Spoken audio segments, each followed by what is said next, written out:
কুট্টুসের মাথার অংশ দেখলে আজকে আমি দুপুরে শুয়ে শুয়ে দেখতেছি, মনে হচ্ছে চুল বেয়ে গেছে একবারে, লম্বা লাল লাল চুল তার মাথার অংশটা, মানে নজর দিয়ে দেখলে মনে হয় যে চুল ঘাড় পর্যন্ত নামছে চুলগুলো।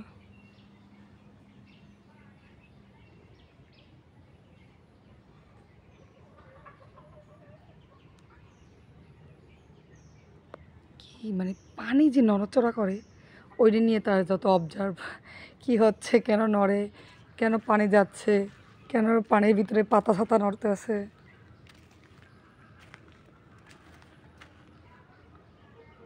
এই যে সূক্ষ্মভাবে দেখলে বোঝা যায় না যে মাথার এগুলো সুন্দর চুল, এক মহিলার কতগুলো মাথায় চুল।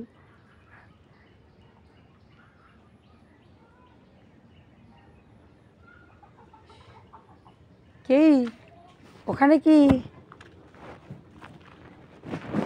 ওখানে বাঘ গেছে।